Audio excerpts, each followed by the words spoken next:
तो आज हम पेनिनसुलर रिवर सिस्टम को कंप्लीट करेंगे। हिमालयन रिवर सिस्टम पार्ट 1 में कंप्लीट हो चुका है, drainage system of India. Peninsular river system को समझने के लिए ओरिजिन के कंसेप्ट को समझना होगा, जिससे ये क्लियर होगा कि क्यों वेस्टवर्ड फ्लोइंग रिवर्स डेल्टा नहीं बनाती हैं, एस्चुरीज बनाती हैं, क्यों रिवर्स वेस्ट से ईस्ट फ्लो करती हैं, कोस्ट लाइन स्ट्रेट है, वेस्टर्न घाट्स की वेस्टर्न स्लोप काफ़ी स्टीप है। तो उस कंसेप्ट को आपको समझना जरूरी है कि क्यों नर्मदा और तापी डेल्टाज नहीं बनाती हैं, एस्चुरीज बनाती हैं। ये सारे कंसेप्ट आज आपको क्लियर होंगे। मैप पे आप डिटेल में इन रिवर्स को नहीं देख सकते उस लेवल पर, इसलिए आपको कुछ इलस्ट्रेटिव एग्जांपल्स दी जाएंगी। जो मैप हैं उन्हें बॉक्सेस की फॉर्म में क्रिएट किया जाएगा ताकि आपको एक पाथ क्लियर हो जाए, ट्रिब्यूटरीज कहाँ से आके कहाँ कन्फ्लुएंस हो रहा है ये कंसेप्ट क्लियर पता चल जाए। इसी चीज़ पर फोकस रखा जाएगा। आपको उसे ऑक्सफोर्ड के एटलस से डीपली कवर करना है, एक एक चीज़ को मैच करके। 99% फ्लो यहाँ पे क्लियर हो जाएगा, वो आप ही के सहूलियत के लिए ऐसे किया जाएगा। ओके, चलिए पहले समझते हैं कि पेनिनसुलर रिवर सिस्टम के ओरिजिन में कौन कौन से कंसेप्ट्स इंपॉर्टेंट हैं। ये आपके सामने इंडिया का फिजिकल मैप है और आप जानते हैं कि ये गल्फ ऑफ कच्छ से लेकर के ये सुंदरबन डेल्टा तक ये सारा का सारा पेनिनसुलर रीजन आपको नज़र आ रहा है। पेनिनसुला जो 3 तरफ से पानी से घिरा हुआ है, west Arabian sea, east bay of Bengal, southward Indian ocean. Peninsular river के बारे में खासियत ये है कि ये वर्ल्ड के ओल्डेस्ट लैंड मास से बिलोंग करता है। इसको आप ये भी कह सकते हैं कि किसी ज़माने में जो एक गोंडवाना लैंड हुआ करता था, ये उसी का हिस्सा है। जो एक जियांट पेंजिया, एक कंप्लीट सुपर लैंड मास हुआ करता था, उसका दक्षिण हिस्सा है, सेंटर हाफ से लेकर के साउथ तक का पार्ट। ये जो आपके सामने ये पेनिनसुलर प्लेट है, इसे हम कभी इंडियन प्लेट के तौर पे जाना करते थे, और ये Indian plate continuously northward move कर रही है, जिसकी वजह से इसका कन्फ्रंटेशन हो रहा है नॉर्थ में एशियन एंड यूरोपियन प्लेट, जिसे यूरेशियन प्लेट कहते हैं। इंडियन प्लेट जब यूरेशियन प्लेट से टकरा रही है, जो वहाँ पर पहले एक वाटर बॉडी था जियोसिंक्लाइन, जिसे टेथियस सी कहते हैं, और इंडियन प्लेट का जो मार्जिन था, दोनों प्लेट के आपस में टकराने की वजह से जो लैंड मास की फोल्डिंग हुई है, वहाँ से हिमालय बने, और इसी एक्टिविटी ने पेनिनसुलर प्लेट्यू को भी प्रभावित किया। समझते हैं कैसे। देखिए, डिफरेंट पीरियड हमने अर्थ की हिस्ट्री में डिमार्केट किए हैं। सबसे पहले हमने पढ़ा था कि इयॉन्स होते हैं। अर्थ की हिस्ट्री को अगर आप देखें तो इयॉन्स हैं आपके सामने अलग अलग, जिसमें से हेडियन इयॉन सबसे पुराना हुआ करता था, then Archean eon, then Proterozoic eon, then Phanerozoic eon. इस तरह के अलग अलग इयॉन्स आपके सामने हमने देखे थे। इयॉन्स के बाद हमने क्या देखे थे? एरास। अलग अलग एराज हमने देखे। एरास के बाद हमने पीरियड देखे, और पीरियड में हमने ईपॉक्स देखे। अब जब हम इन पीरियड की बात करते हैं तो इन पीरियड्स में एक इम्पॉर्टेंट पीरियड है टर्शरी पीरियड। टर्शरी पीरियड जिस समय में हिमालय का फॉर्मेशन बिगन माना जाता है, लगभग आज से 70-80 मिलियन ईयर्स अगो। अब ये टर्शरी पीरियड के अर्ली फेज के दौरान एक एक्टिविटी ये हुई कि ये जो आज की डेट में आपको पेनिनसुलर प्लेट्यू नज़र आ रहा है, ऐसा माना जाता है, ऐसी धारणा है, कंसेप्शन है कि जितना बड़ा ये प्लेट आपको नज़र आ रही है, इतनी ही बड़ी प्लेट इसके साथ हुआ करती थी। यानी कि ये जो पेनिनसुलर प्लेट्यू का वेस्टर्न मार्जिन है, in the form of western Ghats, जिन्हें आप महाराष्ट्र के रीजन में सह्याद्री भी कहते हैं, ये वेस्टर्न घाट कभी पेनिनसुलर प्लेट्यू या फिर इंडियन प्लेट का सेंटर हुआ करता था। ये सेंटर में होते थे, इसके ईस्ट में ये लैंड मास और इसके वेस्ट में भी लैंड मास होता था। इसकी वजह से ये वेस्टर्न घाट एक बहुत बड़े वाटर डिवाइड का काम करता था। Water divide, water shed, catchment area हम ये अभी करेंगे। तो वाटर डिवाइड है, eastward flowing river and westward flowing rivers को ये डिवाइड करने का काम कर रहा है। लेकिन अर्ली टर्शरी पीरियड के दौरान ये वेस्टर्न घाट के वेस्ट का रीजन जो है, इसका सब्सिडेंस हो जाता है, ये सबमर्ज कर जाता है बे अरेबियन सी में, ओशियन में। सबमर्जेंस के प्रमाण कहाँ से मिलते हैं? एविडेंसेस क्या हैं ज्योग्राफिकली? सबसे पहला एविडेंस ये है कि अगर आप वेस्टर्न कोस्ट पे देखेंगे तो आपको डेल्टा फॉर्मेशन नहीं नज़र आता है, जबकि ईस्टर्न कोस्ट पे आपको डेल्टा फॉर्मेशंस नज़र आते हैं। महानदी का, गोदावरी, कृष्णा का, कावेरी का डेल्टा नज़र आता है। वेस्टर्न कोस्ट पे डेल्टा नज़र इसलिए नहीं आता है क्योंकि इतना ओल्ड लैंडमास होने के बावजूद भी आपको डेल्टा नहीं मिल रहे, मतलब डेल्टा वाला रीजन कहीं सबमर्ज कर गया, इसलिए डेल्टा अब दिखते नहीं। ये पहली बात। दूसरी सबसे बड़ी बात, अगर आप वेस्ट एंड ईस्ट कोस्ट को देखने का काम करें तो यू कैन सी कि ऐसा लगता है कि वेस्ट कोस्ट को जैसे किसी ने एक स्लाइस के तौर पे काट दिया हो, इसलिए there is a complete straight line. Look at the western coast of India, it is a complete straight line, but look at the eastern coast, it is not a straight line, there are deltas, there are so many curvatures. तो the straight line of the west coast is a kind of direct evidence of the submergence of the western region under the or beneath the sea। ये दूसरा evidence है। तीसरा aspect, अब जब western घाट का जो western slope है वो बहुत ही स्टीप है, मतलब जैसे कोई चीज काट दी है तो एक स्कार्पमेंट क्रिएट हो गया, एस्कार्पमेंट, स्कार्प बन गई, स्लोप बहुत स्टीप। ईस्टर्न घाट नॉट, जो ईस्ट की तरफ आएंगे तो not steep, but western slope of the western Ghat is very steep. Coast line का बहुत स्ट्रेट होना, डेल्टास नहीं नजर आने क्योंकि शायद सबमर्ज कर गए हैं, वेस्टर्न घाट का वेस्टर्न स्लोप का काफी स्टीप होना, इन सारे कारणों की वजह से आप देखेंगे तो कोस्टल प्लेन बहुत ही नैरो है। इसकी वजह से वेस्टर्न घाट के वेस्टर्न स्लोप से जो रिवर निकल रही हैं उनको ट्रेवर्स करने के लिए जो लैंड मास है वो मिल ही नहीं रहा ज़्यादा, जिसकी वजह से इरोजनल वर्क ही नहीं हुआ प्रॉपर, जिसकी वजह से उनके पास सेडिमेंट लोड है ही नहीं, तो फर्दर वो उसे डेपोजिट करेंगे ही नहीं, तो इसकी वजह से डेल्टा फॉर्मेशन होगा ही नहीं। मिएंडरिंग प्रोसेस के लिए, इरोजनल प्रोसेस के लिए, for the purpose of deposition you need long traversing path, वो मिला ही नहीं। दूसरी बात, वेस्टर्न घाट का वेस्टर्न स्लोप बहुत स्टीप है तो रिवर स्विफ्टली फ्लो कर जा रही हैं, तो टाइम भी कम होल्ड हो रहा है ऑन द लैंड, इसकी वजह से भी इरोजनल वर्क के लिए टाइम नहीं मिल पा रहा है। ये सारी बातें इस बात को प्रमाणित करती हैं कि बड़े पैमाने पर इस सबमर्जेंस की एक्टिविटी ने westward and eastward flowing river को प्रभावित किया है। तो पेनिनसुलर रिवर फॉर्मेशन में अर्ली टर्शरी पीरियड की इस सबमर्जेंस एक्टिविटी का एक इम्पॉर्टेंट रोल है। इसके बाद हमने देखा डिफरेंट ईपोक हमने पढ़े थे, जिसमें आपने पढ़ा था पैलियोसीन, इयोसीन, मायोसीन, सारे डिफरेंट आपने ईपोक पढ़े। फिर आप आगे आ गए थे क्वाटरनरी पीरियड में, आपने पढ़ा था प्लास्टोसीन ईपोक। इसमें से मायोसीन पीरियड मायोसीन ईपोक बहुत इंपॉर्टेंट टाइम है। इस दौरान क्या होता है, ये जो इंडियन प्लेट है नॉर्थवर्ड मूव कर रहा है, और नॉर्थवर्ड मूव करने की वजह से इसका यूरेशियन प्लेट के साथ टकराव होगा। अब इस टकराव की वजह से इंडियन प्लेट जो है वो डाउन थ्रस्ट हो जा रही है यूरेशियन प्लेट के नीचे, मतलब इंडियन प्लेट सबडक्ट कर रही है यूरेशियन प्लेट के नीचे, और आपको पता है इसके मार्जिन पे हिमालय बन रहे हैं। तो अब एक कहानी सुनिए। हमने ये पढ़ा था कि माउंटेन्स बनने के 3 तरीके हैं। पहला, या तो फोल्डिंग हो जाए, तो folded mountains like the Alps, Rockies mountains of the north America, Andes mountain of the south America, Alps of the Europe and Himalayan of the India.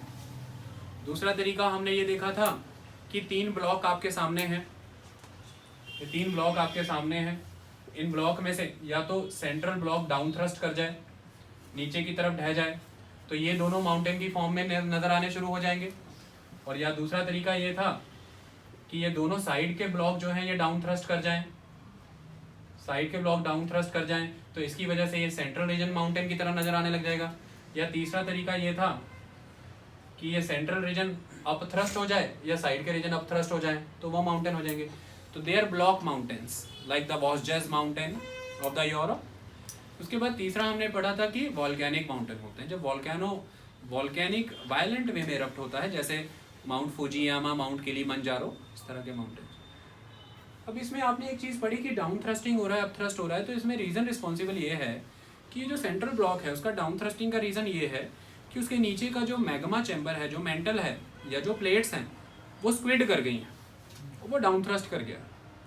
लेकिन डाउन थ्रस्टिंग का एक दूसरा रीज़न भी होता है, 2 प्लेट्स आपस की तरफ आ रही हैं और ये सेंट्रल ब्लॉक है, मान लीजिए इसके दोनों एडजेसेंट ब्लॉक, अगर इसके ऊपर हेडवर्ड प्रेशर, दोनों तरफ से प्रेशर लगाएंगे तो भी ये डाउनवर्ड जाएगा।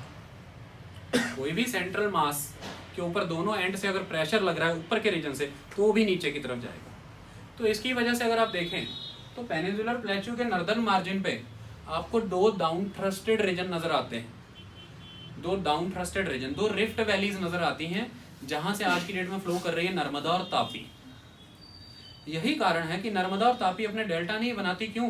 क्योंकि उन्होंने अपनी वैलीज भी खुद नहीं बनाई हैं। उन्होंने इरोजनल का एक्टिविटी करके पर्वतों को काट करके अपना रास्ता खुद नहीं बनाया है। पहले से रेडीमेडली अवेलेबल एक वैली क्रिएटेड है due to the down faulting और द डाउन थ्रस्टिंग एक्टिविटी। और वो जो दरार है, वो जो रिफ्ट है, उस रिफ्ट में से वो फ्लो कर रही हैं, जिसकी वजह से उनको इरोजनल एक्टिविटी का प्रोसेस पार करना ही नहीं पड़ा। दूसरी बात, rocks are very hard, marble rocks, तो उनको वो मटेरियल भी नहीं मिला इरोड करने के लिए। और तीसरी बात, दोनों एंड पे नॉर्थ और साउथ में, नर्मदा के नॉर्थ एंड साउथ में mountain walls, mountain margins are pre decided, क्योंकि नेचुरल कोर्स तो बनाया नहीं, प्री डिसाइडेड। इसकी वजह से ट्रिब्यूटरीज भी कोई उस लेवल पे मिल नहीं रही है। It is very conspicuous. Narmada को और तापी को उस लेवल पर ट्रिब्यूटरीज प्रॉपर मिलती नहीं अपने नॉर्थ साउथ से, क्योंकि नॉर्थ और साउथ या किसी भी रीजन से अपनी ट्रिब्यूटरीज लेने के लिए जो मेन रिवर है, मेन रिवर, उसको अपना एक पाथ बनाना पड़ता है, फिर वो सराउंडिंग रीजन से अपनी ट्रिब्यूटरीज को अट्रैक्ट करती है। लेकिन ये तो पहले से ही बने हुए पाथ में फ्लो कर रही थी। रिफ्ट वैली बनी हुई थी, सरफेस काफ़ी हार्ड था, एलुवियल मटेरियल उसके ऊपर बिछा, इसके ऊपर ये फ्लो करना शुरू कर गई। इसकी वजह से ये जब भी नर्मदा गुजरात के भड़ौच में और तापी गुजरात के सूरत में जब ओशियन में एंटर करती हैं तो बहुत ही लॉन्ग एस्चुरीज बनती हैं, लेकिन डेल्टा नहीं बनता है।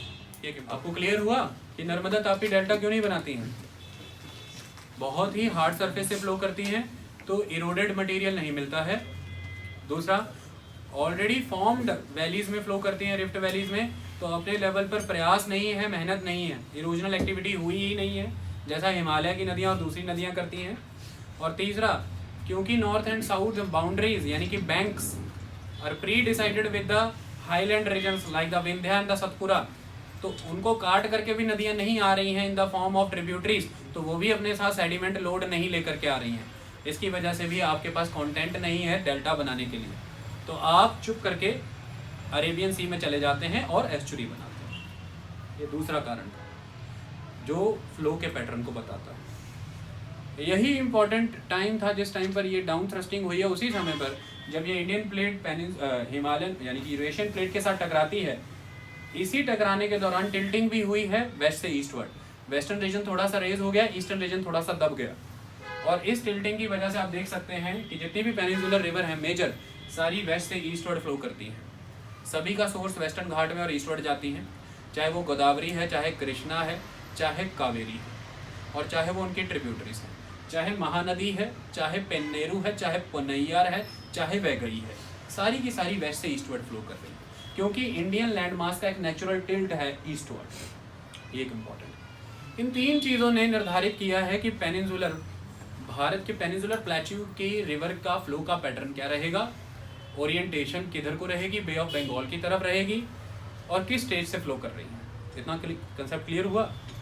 चलिए अब कुछ और समझने का प्रयास करते हैं। देखिए, जब आप पेनिनसुलर प्लेट्यू को देखते हैं तो डिफरेंट तरह के रिवर के पैटर्न फॉर्म होते हैं, और ये पैटर्न हमें समझना बहुत ज़रूरी है। क्यों फॉर्म होते हैं? जब हमने हिमालयन लैंडमास की बात की थी तो हिमालय से जितनी भी नदियाँ ओरिजिन हो रही हैं, हिमालय फॉर्मेशन के दौरान हिमालय का ये जो क्रस्ट है इसके सामने एक ट्रफ क्रिएट हो रखा है, जिसमें सेडिमेंट फिल हुए तो 2400 किलोमीटर का गंगा का मैदान बन गया। और गंगा का मैदान ऑलमोस्ट मोनोटोनस है, इसमें कोई माउंटेन रेंजेस नहीं आती हैं, किसी तरह के कोई नेचुरल रिलीफ बैरियर्स नहीं आते हैं। रिवर का अपनी तरह का एक पैटर्न है जिसमें आपको उस तरह के कोई डिफरेंट रिवर पैटर्न ऑब्जर्व नहीं है। लेकिन जब आप पेनिनसुलर प्लेट्यू में आते हैं तो इसमें कई स्टेजेस ऑब्जर्व हुई हैं। क्या स्टेजेस ऑब्जर्व हुई हैं? समझिए ध्यान से। जहाँ हिमालय की नदियाँ यूथफुल स्टेज में है, वहीं पर पेनिनसुलर रिवर जो है वो ओल्ड स्टेज में चली गई है, और इसे हम कहते हैं सेनाइल टोपोग्राफी प्रोवाइड की प्रोजेक्ट होती है। टोपोग्राफी कैसे होती है इसको समझने का प्रयास करिए। देखिए, कोई भी एक लैंडमास है और उस लैंडमास के बीनीथ एंडोजेनेटिक फोर्सेस काम कर रही है। अब ये जो पर्टिकुलर रीजन है, ये पर्टिकुलर रीजन इस तरह से फ्लैट ना रह करके इस तरह से माउंटेन में कन्वर्ट हो जाएगा। और यहाँ से रिवर सिस्टम ओरिजिन हो जाएगा। तो life cycle of the river की बिगनिंग इस तरह से होती है। एक तरफ लैंड मास अपलिफ्ट हो रहा है और साइमल्टेनियसली रिवर्स भी क्रिएट हो रही हैं। यही एक तरीका है। डेविस एंड पैंक दो पर्सन हैं जिनके life cycle of the drainage आपको पढ़ने हैं फिजिकल ज्योग्राफी में, वो आपको पढ़ाऊंगा। तो अब ये जब हुआ है तो यहाँ से रिवर ओरिजिन हो गई है। जब भी upliftment of the land mass हुआ है, फोल्डिंग हुई है, कुछ भी हुआ है, तो मल्टीपल माउंटेन्स या मल्टीपल माउंटेन रेंजेस बन गई। नदी उत्पन्न हुई है, वो अपने सामने वाले माउंटेन्स को काटना शुरू करेगी। जिस माउंटेन से फ्लो कर रही है उसका downward erosion and headword erosion अपना रास्ता बनाने के लिए करेगी। सामने ऑब्स्ट्रक्शन स्ट्रॉन्ग है तो वेस्ट ईस्ट लेफ्ट राइट फैलेगी, लेकिन कहीं से वीक या फ्रैक्चर जोन या जॉइंट एरिया ढूंढ करके फिर से काट करके आगे निकलेगी। तो क्या देखने को मिलेगा, with the passage of time ये रिवर जिस पर्टिकुलर पॉइंट से ओरिजिन हुई है उसके आगे सारा इलाका धीरे धीरे धीरे धीरे, जो माउंटेन कभी इस साइज का है उसे इस साइज में, उसके सामने इस साइज में, फाइनली मोनेडनॉक्स एंड कॉनिकल हिल्स। तो रिवर जब ओरिजिन होती है तो उसके स्टेजेस रहते हैं, यूथफुल स्टेजेस हैं, ये यूथफुल स्टेजेस हैं, ये उसके मैच्योर स्टेजेस आ गए, फाइनल सेनाइल स्टेजेस डेल्टा। तो अगर हम पेनिनसुलर रिवर की बात करें तो पेनिनसुलर प्लेट्यू वर्ल्ड का ओल्डेस्ट लैंड मास है, और ओल्डेस्ट लैंड मास होने की वजह से यहाँ पर उस समय में रिवर्स भी आप मान लीजिए ओरिजिन है।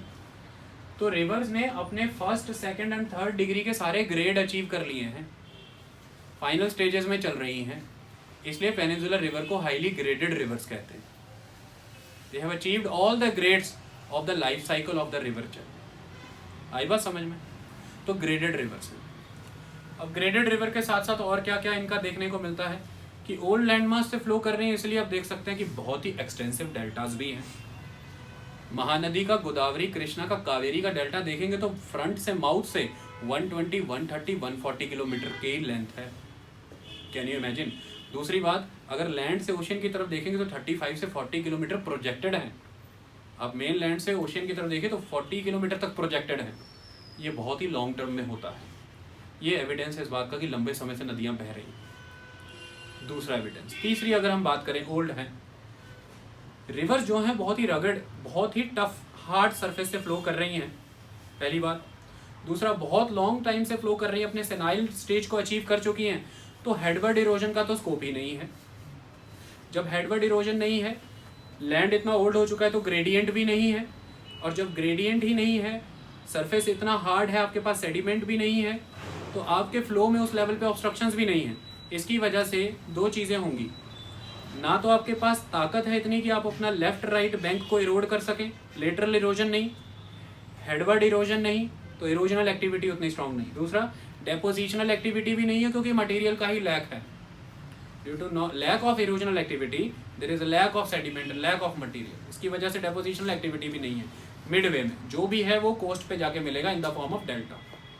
इसकी वजह से जो रिवर फ्लो कर रही है वो अपनी परमानेंट वैलीज में फ्लो कर रही है।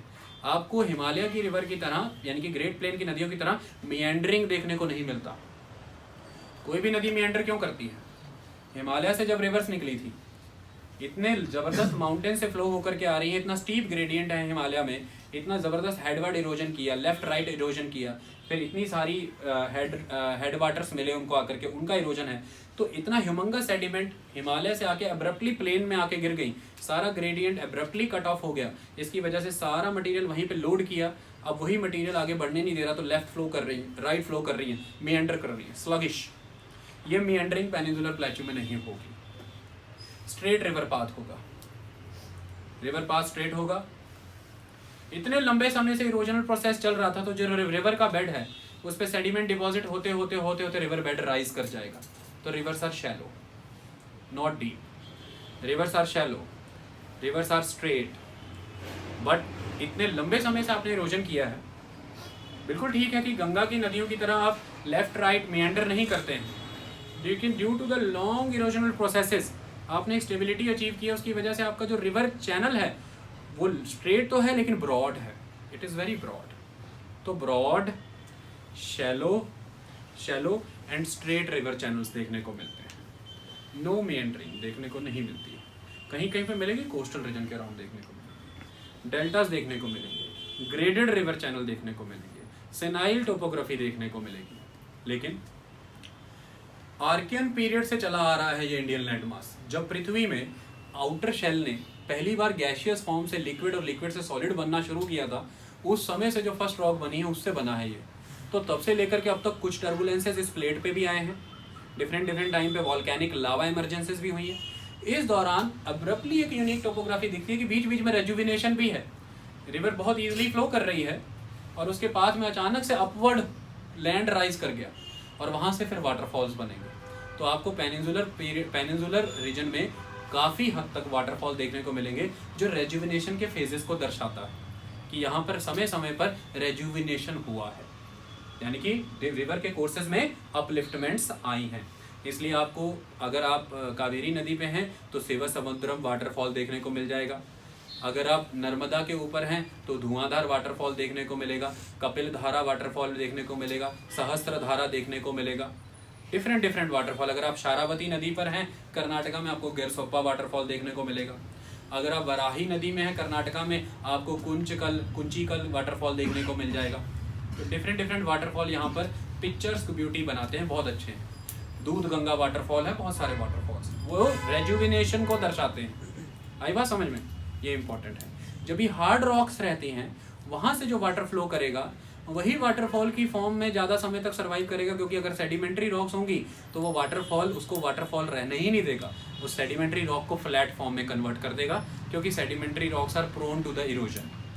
Rocks are hard, rocks are of igneous nature, rocks are of metamorphic nature, but there is rejuvenation, that's why there is intact level of the waterfalls। आई बात समझ में, तो ये देखने को मिलेगा। तो कुल मिलाकर के पेनिनसुलर रिवर में ये सारे फीचर्स आपको देखने को मिलते हैं। अब होता क्या है, कहीं पर लैंड रेज्ड है, गंगा की तरह मोनोटोनस तो नहीं है, पेनिनसुलर प्लेट्यू, कहीं पर लैंड रेज है तो एक पेनिनसुलर प्लेट्यू उसमें हाई लैंड्स लो लैंड्स, एक हाई लैंड में कई तरह के प्लेट्यू। तो उसमें से जो प्लेट्यू रीजन रेस्ड है वहाँ से जो रिवर चारों दिशाओं में निकल रही हैं, रेडियल ड्रेनेज पैटर्न। तो हर डायरेक्शन में नदियाँ निकलते दिख रही है, तो रेडियल ड्रेनेज पैटर्न साफ तौर पे नजर आता है रांची के रिजन। छोटा नागपुर प्लेट्यू में रेडियल ड्रेनेज पैटर्न आपको देखने को मिल जाता है। ओके, दूसरा छत्तीसगढ़ के रीजन में आप आ जाइए। जब आप छत्तीसगढ़ के रीजन की बात करेंगे तो it is in the shape of the saucer, जैसे खाना खाने वाला बाटा होता है ना, बाटा कटोरी। वाई छत्तीसगढ़ के साउथ में देखिए, छत्तीसगढ़ के वेस्ट में देखिए, छत्तीसगढ़ के नॉर्थ में देखिए, नॉर्थ वेस्ट साउथ माउंटेन्स, इसलिए रिवर सिर्फ और सिर्फ ईस्टवर्ड जा सकती है महानदी, और कोई स्कोप ही नहीं है महानदी के पास, उसको एंटर होना ही पड़ेगा उड़ीसा में, वरना किधर जाएगी।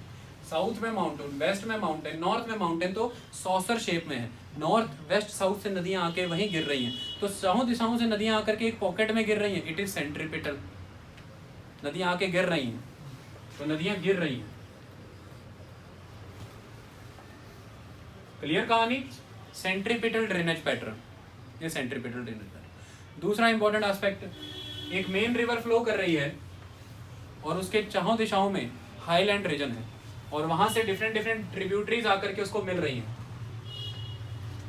इट इज डेंड्राइटिक पैटर्न, पीपल के पत्ते की तरह डेंड्राइटिक पैटर्न, ये इंपॉर्टेंट एस्पेक्ट है। दूसरा important pattern, due to the existence of hard and soft rock simultaneously, due to the existence of hard and soft rock simultaneously क्या होता है, suppose there are soft rocks, there are hard rocks, then there are soft rocks, then there are hard rocks. ये main river flow कर रही है, इसी के साथ इसी के बिल्कुल पैरेलल ये उसकी ट्रिब्यूटरी फ्लो कर रही है, ये उसकी ट्रिब्यूटरी फ्लो कर रही है। मेन रिवर एंड ट्रिब्यूटरी दोनों पैरेलल फ्लो कर रही हैं, समझ आई बात। लेकिन अचानक से ही ये जो ट्रिब्यूटरी है, सपोज कीजिए इसके ऊपर जो रॉक्स थी ये सॉफ्ट रॉक्स थी, इस ट्रिब्यूटरी को इस मेन प्रिंसिपल रिवर से मिलने से रोका इस हार्ड रॉक ने, क्योंकि ये रोड ही नहीं हो रही थी। क्लियर। लेकिन विद द टाइम जैसे ही आगे बढ़े, यहाँ पे सॉफ्ट रॉक है, अब ये ट्रिब्यूटरी आकर के इस रिवर को मिल जाएगी। लेकिन इस ट्रिब्यूटरी के ऊपर जो इसकी ट्रिब्यूटरी थी, मेन ये जो ट्रिब्यूटरी है, प्रिंसिपल ट्रिब्यूटरी की जो ट्रिब्यूटरी है, यानी कि मेन रिवर की सेकेंडरी ट्रिब्यूटरी, इसके ऊपर प्रिंसिपल रॉक जो है वो हार्ड रॉक नहीं है, सॉफ्ट रॉक है, तो ये परपेंडिकुलरली आके इसको टच कर सकती है, इसको पैरेलल फ्लो करने की नीड ही नहीं है। तो मेन प्रिंसिपल रिवर की ट्रिब्यूटरी को उसकी ट्रिब्यूटरी अगर 90 डिग्री पे आकर के टच कर रही हैं, it is trellis pattern, it is trellis pattern. तो ट्रेलिस पैटर्न देखने को मिलेगा पेनिनसुलर में। तो डेंड्राइटिक, ट्रेलिस, सेंट्रीपिटल और उसके बाद रेडियल पैटर्न, इस तरह के पैटर्न आपको देखने को मिलते हैं पेनिनसुलर में। इस बात का आपको ध्यान रखना है। तो यहीं से हम ये कह सकते हैं कि जो पेनिनसुलर प्लेटो है, यहाँ पर जो नदियां दिख रही हैं, they are consequent river pattern. लेकिन बिल्कुल उल्टा हिमालय में नदियां बन गई हैं, हिमालय खड़ा हो रहा है, तो हिमालय को चीर के निकल रही है, काट के निकल रही है, इसलिए गॉर्जेस बन रही ना बहुत डीप। तो वो है antecedent, they are antecedent and peninsulars are the consequents. Okay, river जा रही है और उसके साथ उसकी ट्रिब्यूटरीज पैरेलल फ्लो कर रही आ रही।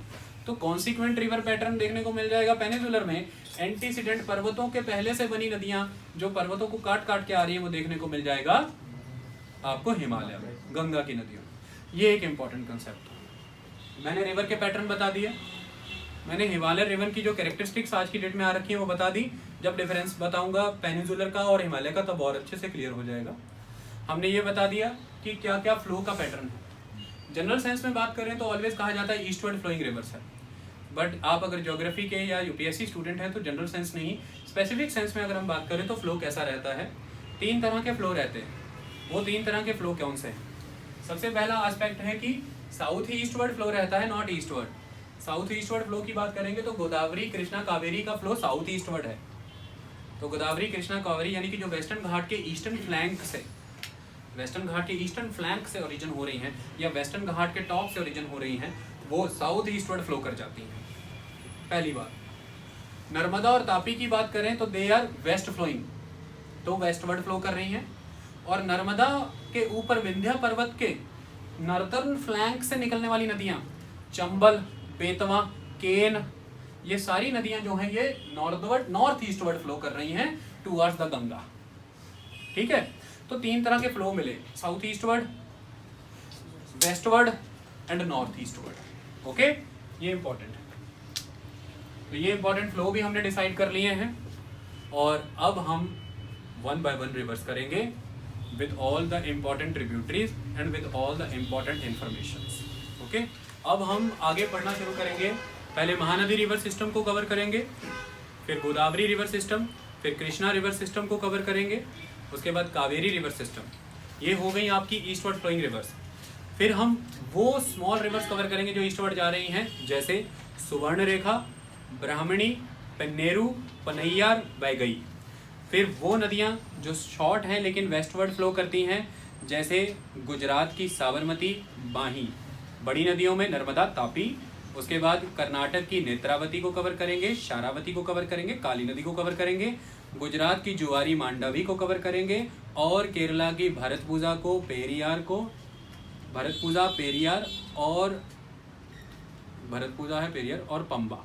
ओके, तो ये सारी नदियां हम कवर। इसके बाद हम सीजनल रिवर्स को कवर करेंगे, जिसमें लूणी आ जाएगी, घग्गर आ जाएगी। ये 2 नदियां बहुत इंपॉर्टेंट है। 1 by 1 हम इसको कवर करते हैं। ये आपको रिवर्स प्रैक्टिस करनी है, एक बात का ध्यान रखिएगा, आप एटलस तो साथ में रखिए ही, फिजिकल मैप, लेकिन उस चीज़ को अच्छे से समझने के लिए आप उसे ब्लॉक्स की फॉर्म में बनाएं। ये ब्लॉक्स हमने जो बनाए हैं, हो सकता है स्केल पे इनकरेक्ट हों, लेकिन आपके समझने के लिए बहुत इंपॉर्टेंट है। ये Chhattisgarh, Orissa, Andhra Pradesh, very important blocks. चलिए अब हम कंसेप्ट को शुरू करते हैं और समझने का प्रयास करते हैं। नदियाँ, उनके ओरिजिन, ट्रिब्यूटरी, इंपॉर्टेंट एस्पेक्ट ध्यान से देख लेना। मैं जिस रिवर की बात करने जा रहा हूँ, इस रिवर का नाम है महानदी।